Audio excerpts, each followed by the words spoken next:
being really annoying at the moment. It's just a pet. Yeah, that's okay. Yeah. You do what you're doing. I'm just here. What is this the lorikeet Come on. Really annoying. talking to one It's this just a morning? pet. Yeah, that's okay. Yeah. You do what you're doing. Come on. Just here. What is this? Okay. All right. Oh, wonderful. You've got a little friend there. What is Oh her man, name? His name? Oh, Pinky. Pinky. Pinky. Pinky. But I haven't, she'll probably just settle down. Amazing. Look, you want to come to the camera. You know where to be. Wow. Where did you get her? She's a friend of mine's. She's a friend of mine's, but she's doing a little bit funny at the moment. I think it's because she can hear other people. Yeah, and trying to work out where other people are. Mm. Yeah. All right. Yeah, but I mean, she's usually, she hasn't had a bit of any attention for the last couple of days. So, yeah. Good. All right. Well, if you All think right. you can concentrate When she without, gets a bit funny, I'll put her in the enclosure. right. Okay.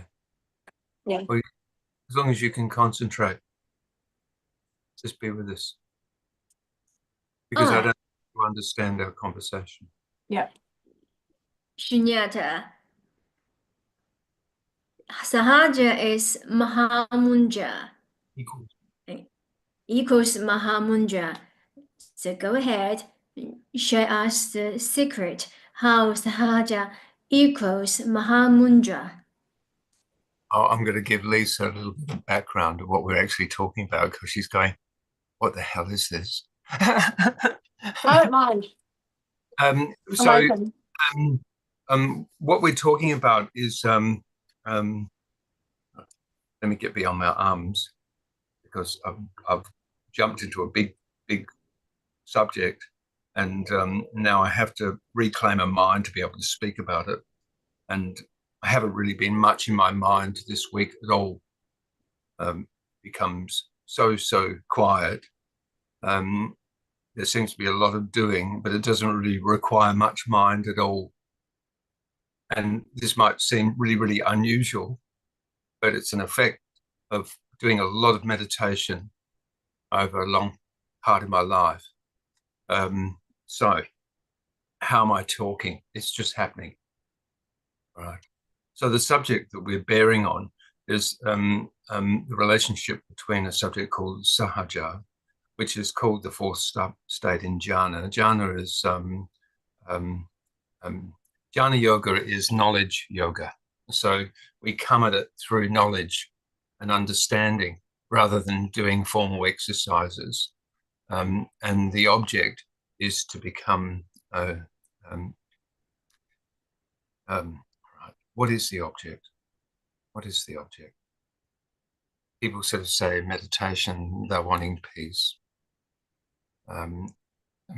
Some people go toward yoga practice or meditation or spiritual practice to gain power or to get love or to get a sense of wholeness.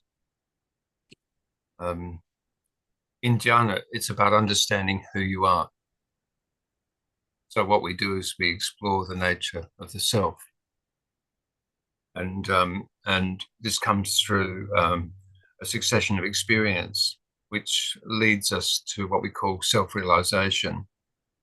For what purpose we've gone beyond the mind, and now we're in just pure consciousness, and we experience different levels of consciousness until we understand that there isn't any self at all. The self is just a pure construct, but the self persists. The self persists out of second nature, if you like, out of conditioning, and that's all perfectly good. Nothing really needs to be changed, but things fall away naturally as you start becoming conditioned in residing in consciousness rather than what we call mind. So mind is an anathema. We would think about the formal terms of mind in yogic practice is what we call ahamkara, which relates to the ego. We talk about manas, which is that collective part of mind, which is probably easiest understood as memory. We have the buddhi, which is the discriminative aspect of mind. And this is a great simplification, but it's fine to sort of understand it from this point of view. The buddhi has to do with discernment. And we have the chitta, which is the bridge between consciousness, just the energetic bridge between consciousness for where mind drops away. So in meditation, we focus on the chitta rather than the buddhi or the ahamkara or the manas. We don't have to reflect back into things. We don't need to look at assorted experiences. Perhaps if we have trauma or something, one might need to go through these types of things. Ekomananda does a lot of work on this level with people. But in the processes that I understand in meditation, we just bypass all that. We don't deal with it. We'll get an understanding for it because it will stand out for us quite obviously as we get to understand who we really are. So I can clearly say that I am not the mind and I am not the body. I am not the conditioned self. I'm not the attributes which have come up through life. I'm not the course of my life experiences. I'm beyond all that. I'm that sits before consciousness. So this creates like a hierarchy, if you like, of understanding. And it takes a little bit of a knack because we're so cerebral in the way that we've been conditioned, or physical. You know, we tend towards sense gratification. And some people are wholly and solely just in the survival mode of gratifying the body and gratifying those relationships which gratify the body. And then those people who reach up beyond that and start doing good deeds or probe into philosophy or psychology or different healing arts or all number of things. And if we go a step further, we understand ourselves as being that principal form that can see everything. And it's not necessarily through mind, although mind becomes a friend through the buddhi. So in discernment and discrimination, we slowly refine ourselves to be able to get to a point where we recognize that principally what we call the self is just light. It's just an energy. And when we explore that more deeply in meditation, we start realizing that the levels of consciousness actually take it to such an astronomical viewpoint that it becomes cosmic. Let's just settle bird. It's breakfast time. That's right. No, that's fine. Just do that. That's all right. So then you can concentrate better. So there's levels of consciousness, and all these different levels are regarded as what we call jhanas, and they state from the most base thing. I'm giving you a little bit of a primary, so you understand what we're talking about. There's the physical, and there's the emotional, and there's the lower causal mind, and all those things condition what most people would call their self.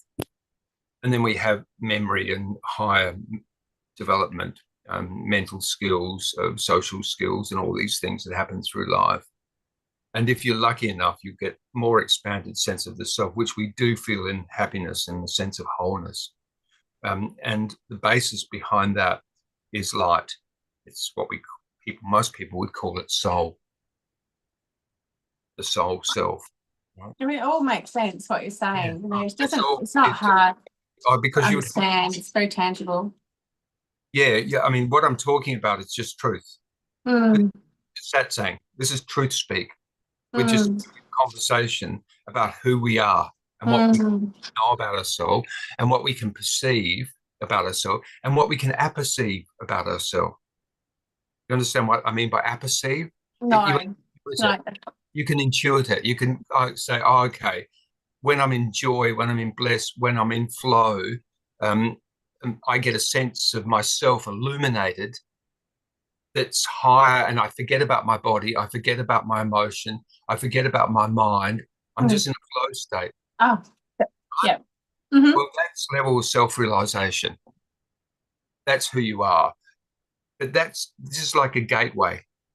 This is like the fifth jhana. And in Buddhism and Hindu, it's what we have is this level of transcendence, if you like, but it's not transcendence, it's actual, where we go into consciousness and we realize that we are that expanded self. But we're not concerned with the substantiality of material concerns or sense gratification or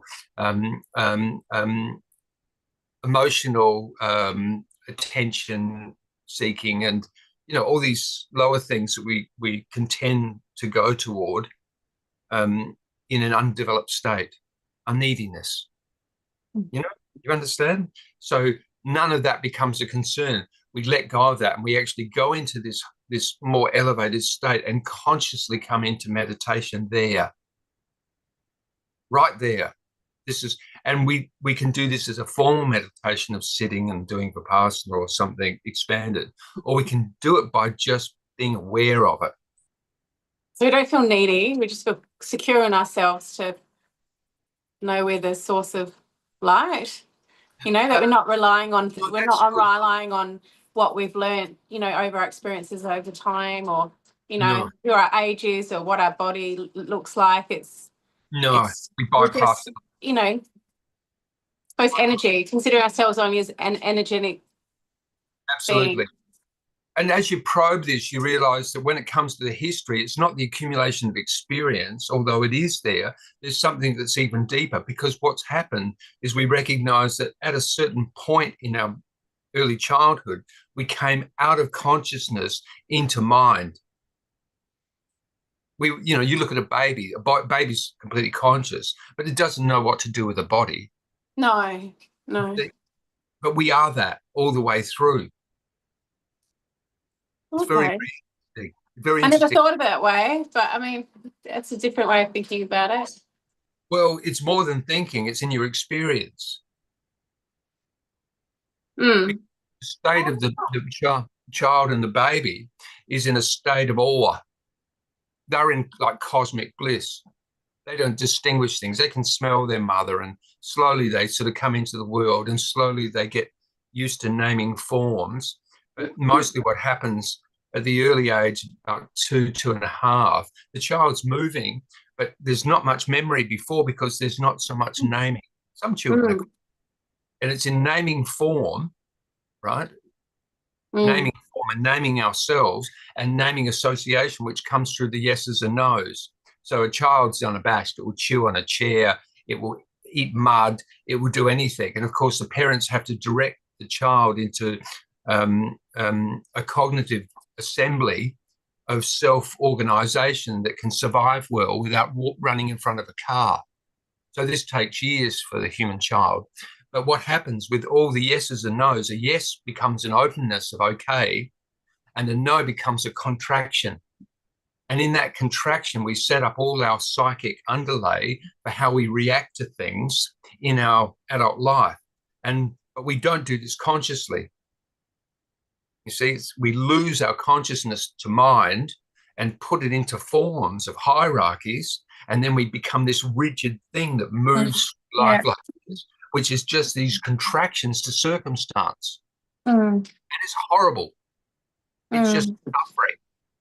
And years of that. And we usually come to a point where we say, I've got to do something for my spiritual life and my spiritual life. Definitely. Yeah. And it happens in all these concussions that are happening because all these contractions, or where even we say yes, ends up hitting walls.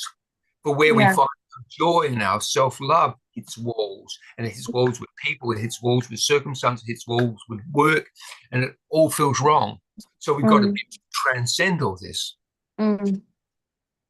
Intrinsically, there's nothing wrong with anything, because the self is just built out of self-love to be. It does it out of love. But it might not be the way that others sense love. It's an individualized love. And in that individualized love is that limitation, because I'm not an individual. I'm actually pure consciousness. And everyone is. Everyone is pure consciousness. And it just has to be realized. And when you start realizing it, this is the liberation. So we say, well, what's pure consciousness? All right. Well, we know it. It's beyond all that contraction. So what causes the contraction? Well, mind and body being afflicted by mind. You see? See how this is? It's just like, bang. That's it. It's really, really not, we don't have to read heaps of psychology books or work out what men and women are or anything. Forget it all. Bypass it all. And this is what Sahaja is. Sahaja in Vedic literature is described as the fourth state.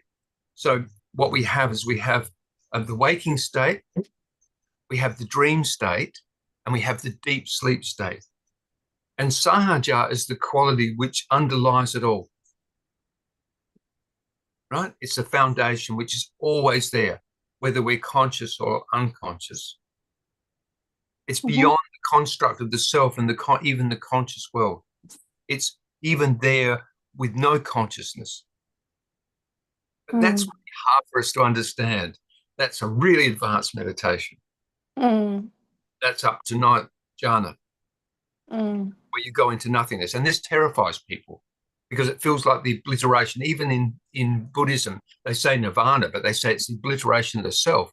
And the obliteration of the self terrifies us. Yes? Oh, yeah, it does. Terrifies us. You know what? Blackness, I think. Like like darkness. But look, and I can assure you that none of these appendages are real. None of the self-construct is real. The only thing that's real is that self that stands in the awareness of consciousness itself and its vast extent.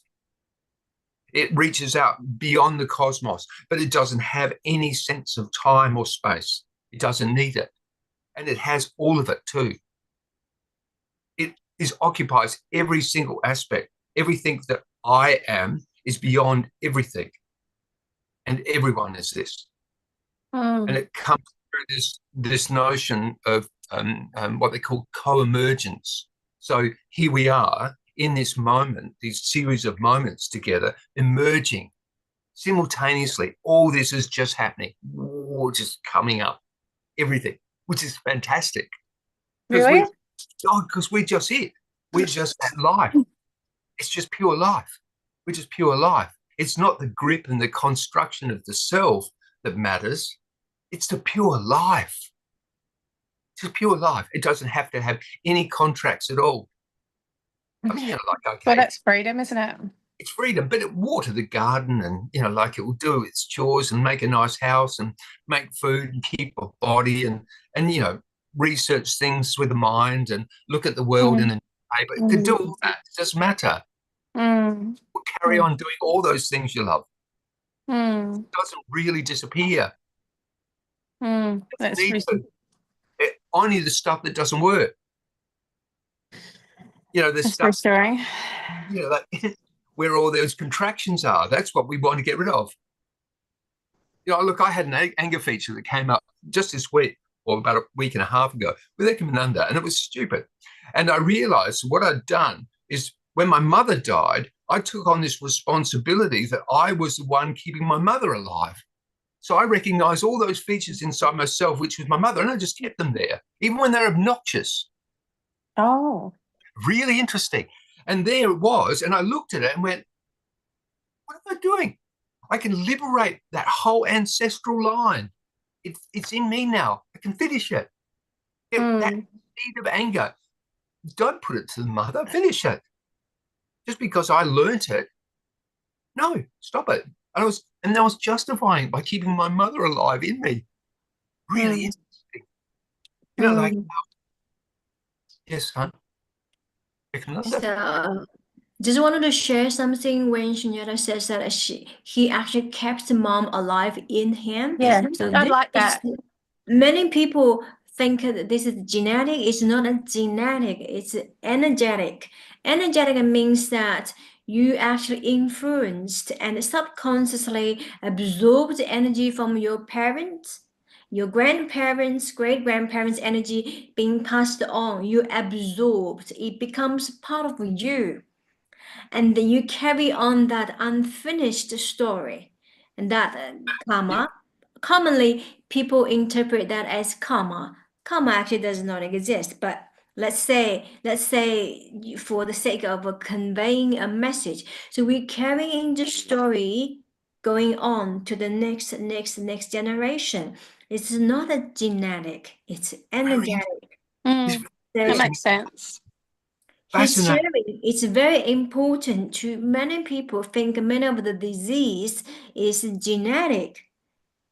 It's not, it's energetic. So you must go back and look at how you are formed, how Can I you stop are there? conditioned. Can I stop you there? I think if it's really crippling trauma that people go through, it's great to seek help because you can get past these obstacles with the support of others. And Ekomananda does a lot of this type of work. But I would actually suggest, first of all, you look at this sort of primary source of what I'm wanting to talk about, which is Sahaja, the quality of Sahaja, which is the natural state in everyone. It's a natural state. It looks to be nothing. It looks to be nothing at all, but everything's emerging out of it. And we're identical to everything that's emerging simultaneously at that point.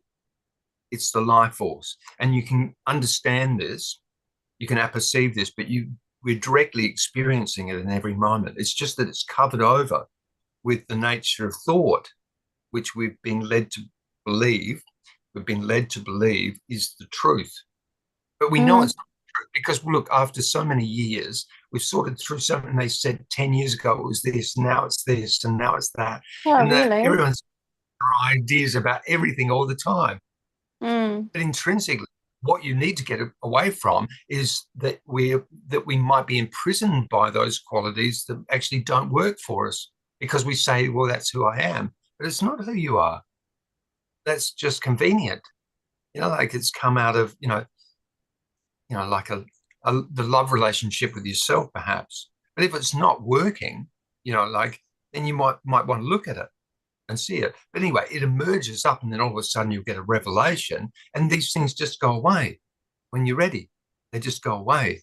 Whether it happens in a support situation or it just happens in your own heart or your own mind, it doesn't matter. If I can use an analogy or a metaphor to explain what Sahaja is, you can imagine Sahaja state, which is the true state of us as who we are. So Sahaja is the blank canvas. That's always there. That's where we dance on. That's the platform we move. Yeah, Sahaja is always here.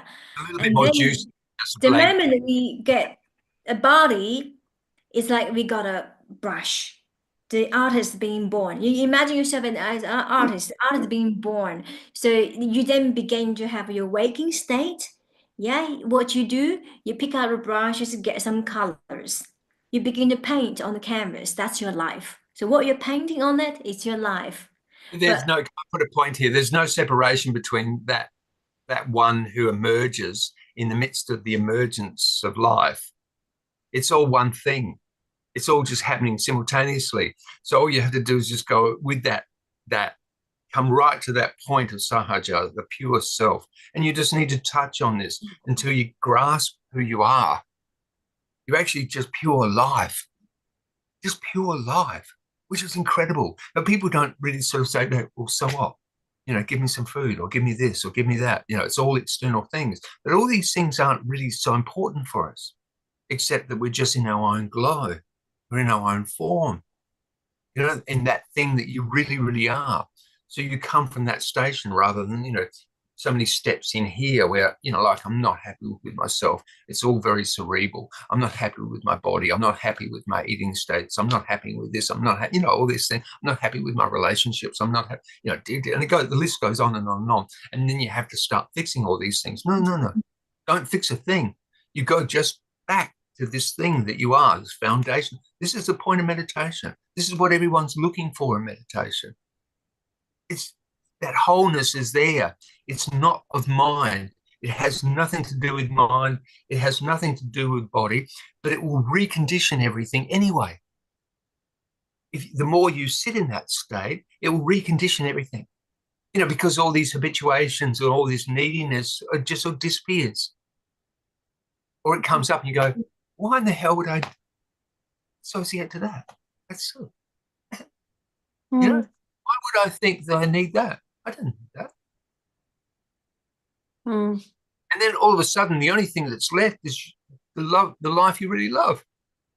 That's here. You know, it doesn't mean that, you know, you don't have to take out 10 buckets of grey water to water the garden, but it's joyous. Everything's just like, okay, I get to have a body and I get to have health and I get to have okayness and I get, you know, you get everything. It's all there.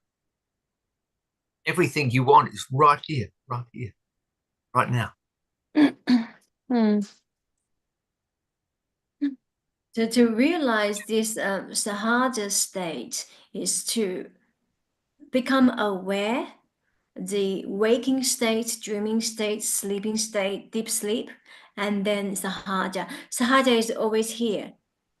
The peaceful, the always abundant, always joyful, and perfect. It's actually not perfect nor non-perfect, but for the sake of saying the perfect state of beingness, I am always here. I'm not concerned by the Way to waking be state, perfect. dreaming It's the most state, perfect way to be imperfect. and sleeping state. So how we are conditioned is we took a body, right? Or the body was born, and immediately we are being conditioned. The parents, the culture, the race, the size, the gender, skin color. And no one knows how to get out of it. And I've got to look, and this is what I wanted to link together. The Sahaja maybe it looks a little bit more like what in the hell is Sahaja? Because you have to contemplate this a bit, and you have to look at it perhaps in meditation. You know, this because where you get back to that spot where it is actually nothing, and you're actually really okay. You know, like you realize you're actually okay. It's like, I'm not concerned with my body. I'm not concerned with my head. I'm not concerned with anything. I'm not concerned with my relationships. I'm not concerned with what's in the fridge. I'm not concerned with anything at all. And you can just sit even for 5 minutes and you get that thing of that state of you're just there, all there. I mean, this is why we're doing Love Circle, just for so we can sit people in that for just you don't have to be a great meditator or anything. You know, you can do it for 5 minutes or 3 minutes or 10 minutes. It doesn't matter. You know, or you could do it in contemplating. You might be able to just, and we're working out how to do all this type of thing here. When I came into it, I want to pull this down a little bit. With Sahaja, and this one I learned in my last year of India, really, even though it was there, I didn't quite grasp it. But for where Sunyata appeared, which was 20 years ago, 2000, when I lost my namesake, and, you know, I won't go into this too much, but at this time I was studying writings on Tilopa, and inadvertently I came across a spiritual master who was visiting Wollonga, right? Wow, no longer. Came in, and took a group of us. And in doing that, his name was Indivar, and he was an early sannyasin of Osho, all right? But don't get too put off by that. He basically, through a series of exercises, I won't go into all these, but we can talk about this perhaps privately. I won't go into this now. I basically completely lost my identity. Completely. It just completely vanished. You know, not... In what way? It just dropped away. And I didn't know what... And so that's where Sunyata came from. it was at this moment. But I was studying Talopa's Mahamudra during this period of time. So all these things helped me. And perhaps I should sort of talk about that a little bit too. And the saying is Mahamudra rests on naught. Now, Mahamudra means the great seal, but what they actually mean by that is the great equipoise. It's probably hard to put into English words. The great equipoise. It's that position. Tilopa animated it by giving the 6 nows. He said, now let me see if I can. Don't recall. This was the contemplation conditions. Don't recall. Don't imagine. Don't imagine a future. Don't think about now. Yeah, just stay the present moment. Don't examine. 4th now. What was the 5th one? Don't control. Don't control. Then relax. These are the 6 nows of Tilopa. And I contemplate. This is a great set of tools, these ones, that I'm telling you. And maybe we can, it's easy to find references for this type of stuff. Tilopa, you know, fabulous. Just those simple 6 nows. And for this early position of where you're getting, all of a sudden, you're getting exposed to something really big. This is really advanced. You know, a lot of meditators don't know about this. Oh. They don't get it. Let me They don't know what they're going for. repeat. Don't recall, don't imagine, don't think, don't judge, Examine. don't examine, and just relax. And don't control. Or don't control.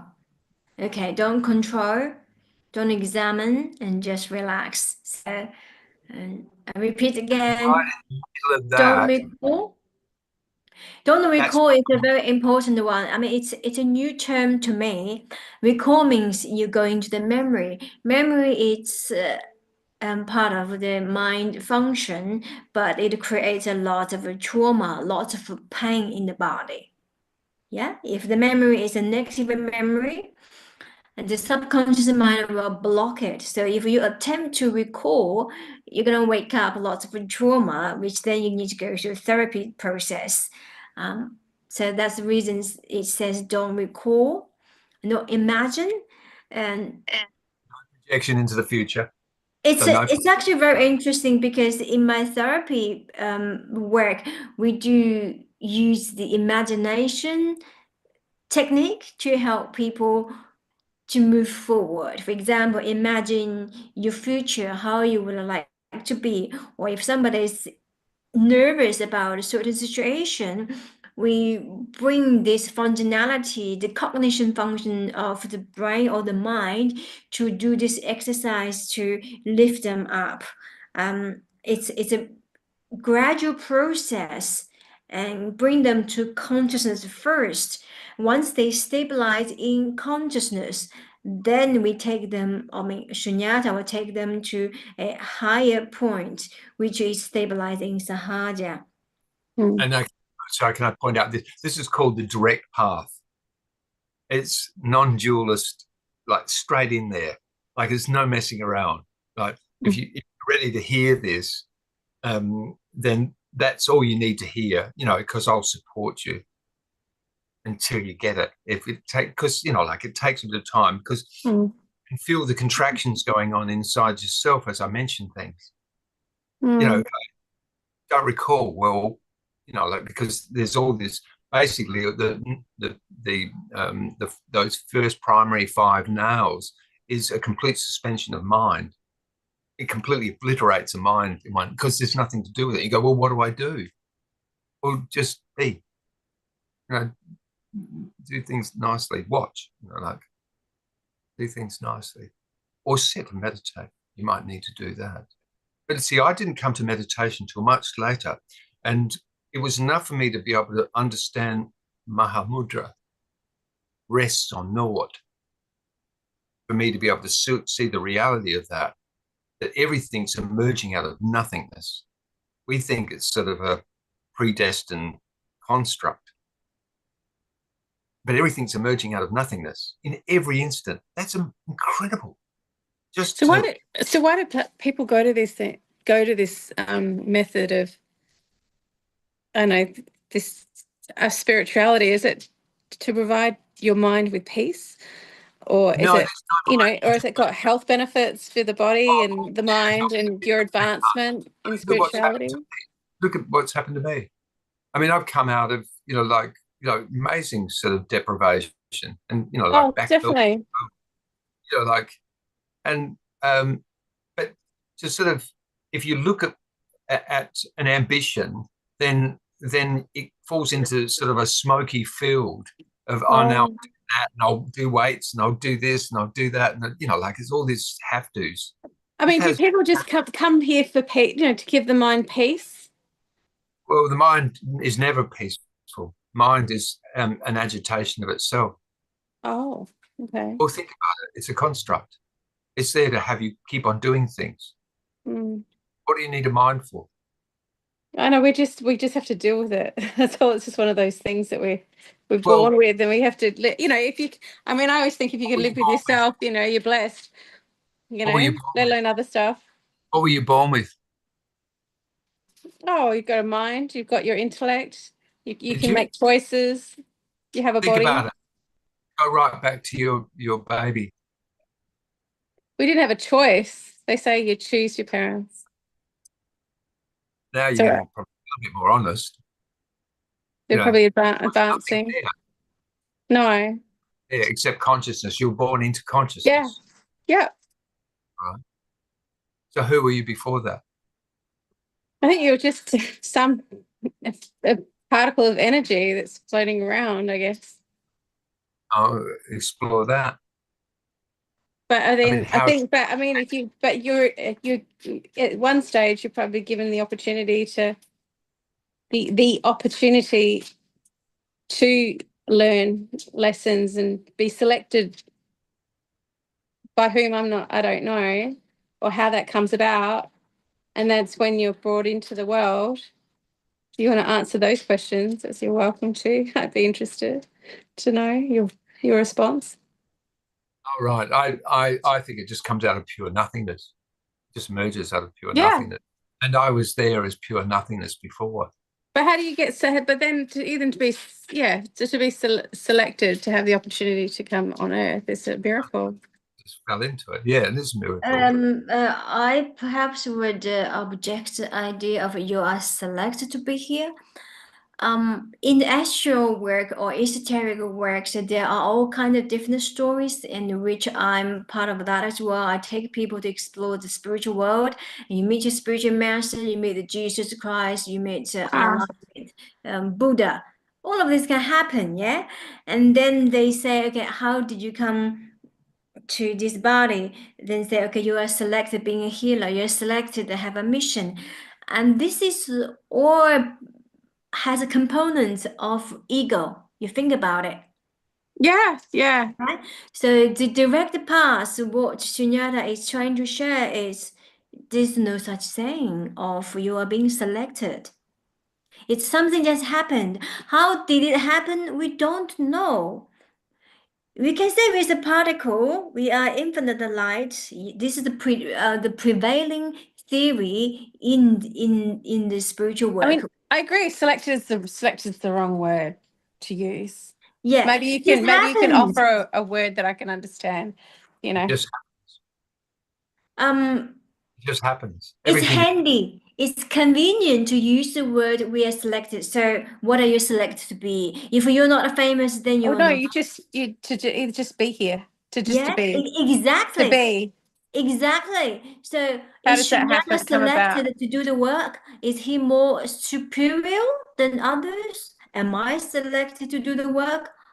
No, how do you just come about being here right now? We don't know. We can make some guessing. We can make some speculation. We can go to a scientific way to measure where does the particle come from. That's what is made known. That's a condition.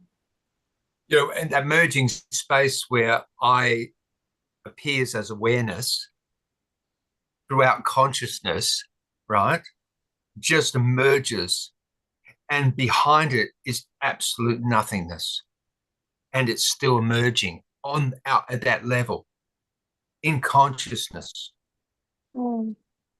beyond consciousness, beyond consciousness. It's really, really interesting to explore that. So that's the eye that's the most stable. That's the bridge. Without it, eye isn't here. Eye isn't here. Without consciousness, all this disappears. Yes, absolutely. Right? So, but we're made to believe that emerges up out of the body. You know, like when the body goes, consciousness disappears. I agree. But that thing which was there primarily is always there. The thing that meets consciousness, the awareness, the awarer, that kissing ground where things comes into ourselves and merges through as mind and a self and an organization, an arrangement of a body and a set of movements, all that's coming through consciousness. Explore the consciousness is incredibly vast. Like, it's not confined or limited to a body. I don't know. Like I'm, you know, I mean, I find it fascinating what you're saying, you know, and I'm open to learning more. But I don't know. You're so excited by this topic, like so excited, and I don't know how. Years, you know, like how you come about having that excitement about this, because I'm just thinking, well, you know, if I was to get more, you know, if I was to be where you are, like so excited because, you know, it's actually bliss. Yeah, bliss is the word. I'm It's like, bliss I mean, and I guess bliss is another way of describing how you feel, and that's why you keep on researching and it's not so discussing much it. The body can be feeling shitful, and the bliss will be here.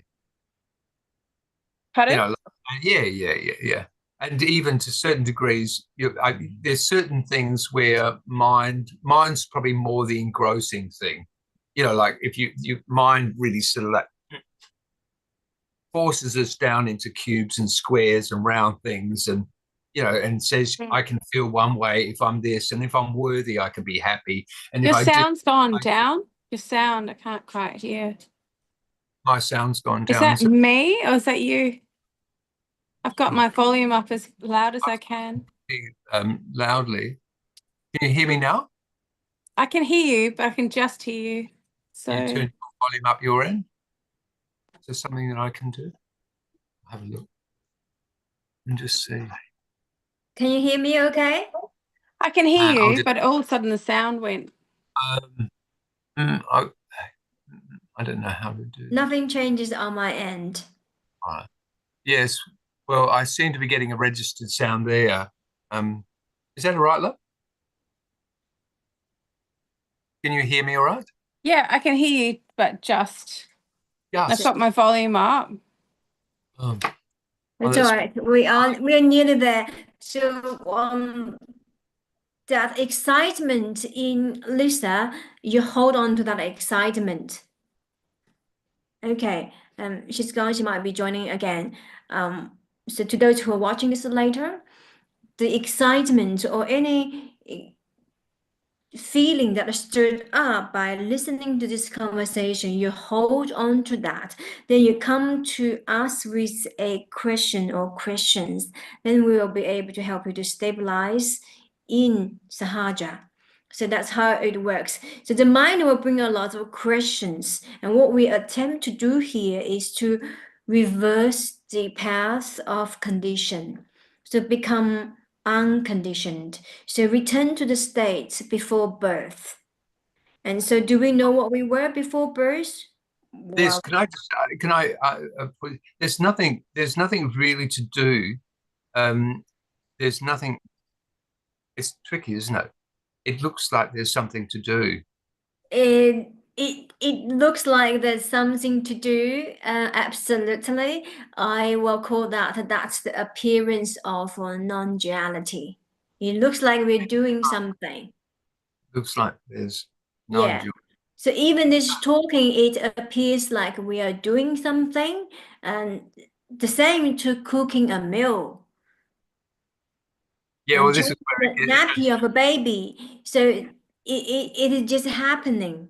It is just happening. It took me some time to digest that as well. There's nothing to do, yet the body is moving around, getting tasks done. So what is this? What is that? you know, when looking at sort of present day non-dualist masters, like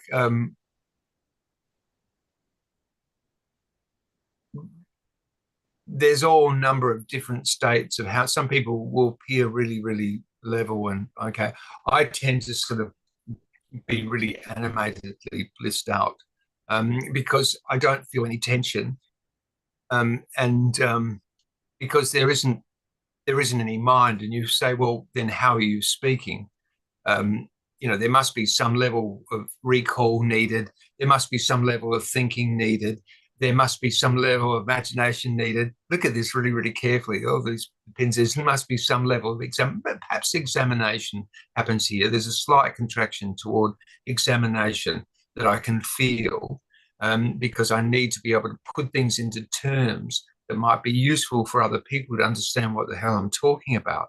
Right. So I can feel a little bit of that contraction there. And I become probably that one's the biggest one. And then control. Perhaps there might be a little bit of contraction in terms of what appears as control, because I want to be able to direct and help people understand this, because it really looks like nothing. It is nothing, but it's actually the foundation of where we're emerging, this co-emergent idea, which is something is through Buddhism and psychology, where everything is emerging, is the Mahamudra. The Mahamudra is the Sahaja. All these things are all identical, and they're identical to life. They're identical to love. They're identical to the true self. That's who everyone is. But all that's happening is people are covered by mind and false identity. And all of that's totally unreal. It's just totally unreal. And all that needs to happen is we need to get this understanding and then slowly remember. It's like remembrance. And what am I remembering? That I'm empty and full and totally sustained, emerging bliss and love and all these other qualities just tail along like a comet. And it's and I just want everyone to have it.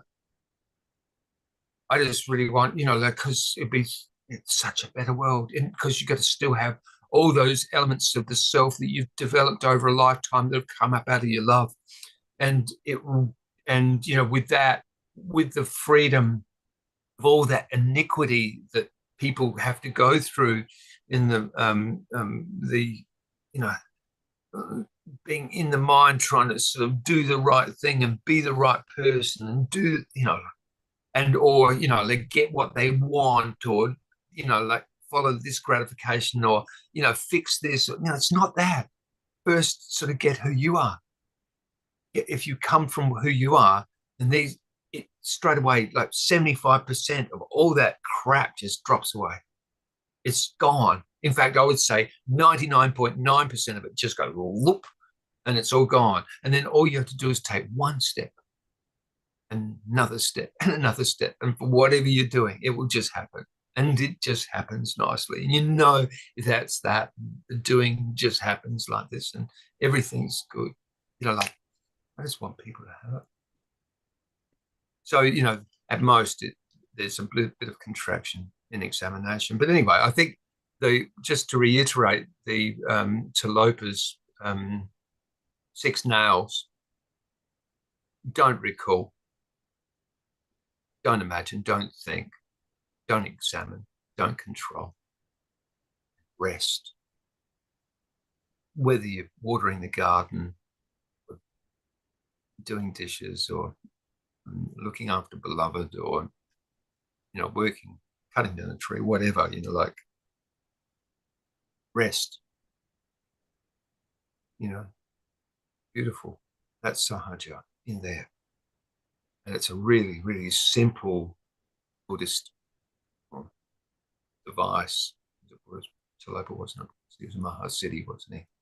But anyway, beautiful device for sort of getting that pinpointedness of just going beyond mind. Just get it. All you have to do is just get an iota of a moment of it. It's not even the Sahaja. It's not even the Mahamudra. It doesn't even need to be anything. It's 6 nails. Perhaps I could add on a little bit tip in stabilizing and utilizing these 6 nails. And people will ask this question, oh, I can't stop thinking. I can't stop, trying to control or examine the situation, evaluate.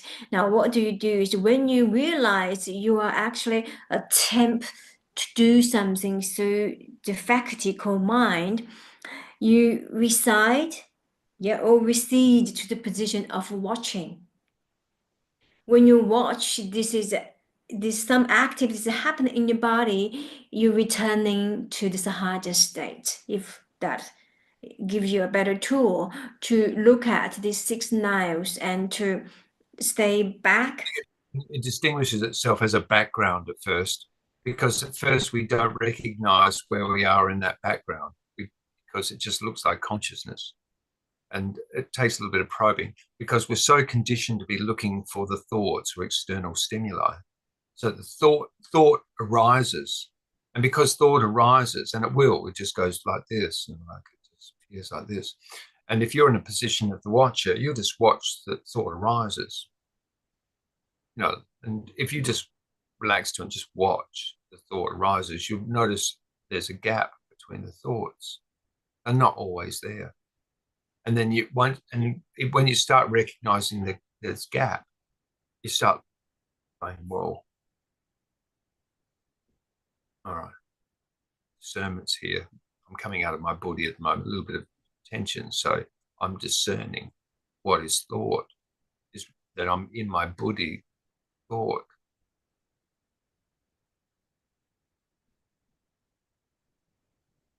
It's still neutral. It just goes to nothing.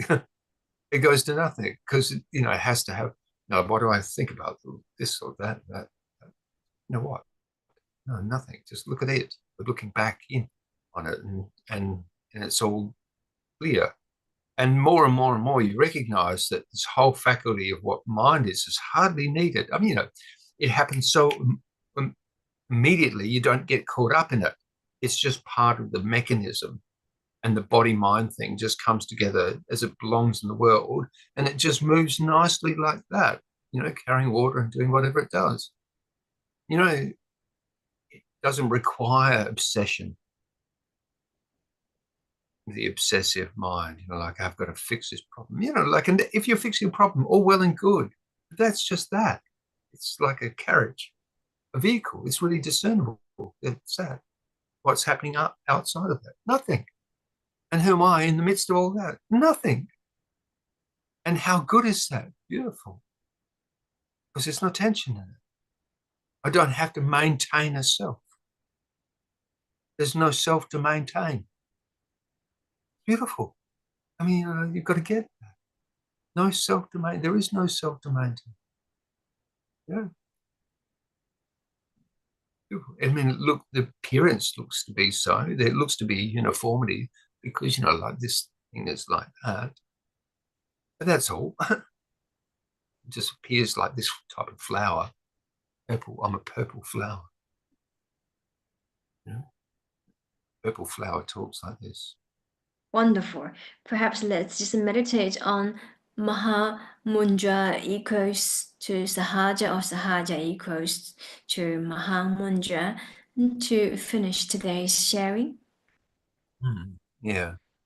Just I 10 to might 15 give minutes silence.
And slowly we can come back to the body. As I was meditating, I realized that if I could translate Sahaja rest on or equals to Mahamudra can be translated as consciousness rests on nothingness. You could take it there. That's all right. The co-emergence idea is interesting too, because it happens on any level you are. So for Yes. wherever meditation is, co-emergence is happening. Even if that feels like mind, then the aspects of this is coming through. And I'd just say you have to do a little bit of wheeling and watch the background a little, and be aware of the eye, as Ramana would put it, the eye that sees everything through consciousness and mind and the self and body, so the awarer. The awarer, eye sits on eye. He would call it the awarer. So that's beautiful for this morning. This month is the Love Circle on Drum. Thanks for sharing, Sunyata. Thank you for watching. All of our audience, love and light to you. We shall see you on the next Love Circle on Drum.